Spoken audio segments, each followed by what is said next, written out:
একজন আমাকে ফোন করে হেভি একটা গালি টালি দিয়ে বললো যে আমি আপনার দোষ ধরিয়ে দিলাম, কারণ আয়না হচ্ছে মুমিন ভাইয়ের আয়না, এই জন্য আয়নার মতো আমি আপনার দোষটা ধরিয়ে দিলাম বলছেন। তা আমি বললাম ভাই একটা কথা বলি, তাহলে কিছু মনে করেন না। ঠিক আছে বলেন। আমার ওস্তাদ আমাকে শিখিয়েছিলেন ছোটবেলায়, একজন মুমিন আর একজন মুমিনের আয়না ঠিক আছে, কিন্তু আয়না কখনো কথা বলে না, আয়না চুপচাপ নিজের চেহারা দেখিয়ে দেয়। কথা বুঝতে পারছেন?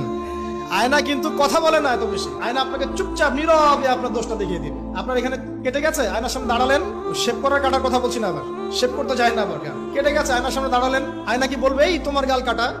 আয়না কথা বলবে? আয়না নীরব থাকবে, কিন্তু আপনি ঠিকই বুঝে যাবেন আপনার কথা সমস্যা। এই হলো আয়না। মুমিন ভাই যে মুমিন ভাইয়ের আয়না, এর ব্যাখ্যা হচ্ছে এটা, যে অল্প বিদ্যা থাকলে এরকমই হয় মানুষের। তো দুটো কথা বলি। আল্লামা রুমি বলেছেন যে তুমি শব্দ দিয়ে যুদ্ধ করো। কি দিয়ে? শব্দ দিয়ে। বজ্রপাত দিয়ে যুদ্ধ করো না। বজ্রপাত মানে চিৎকার চেঁচামেচি করে না মানুষ, বজ্রপাত দিয়ে যুদ্ধ করো না, কারণ বজ্রপাত দিয়ে কখনো গোলাপ ফুল ফোটে না।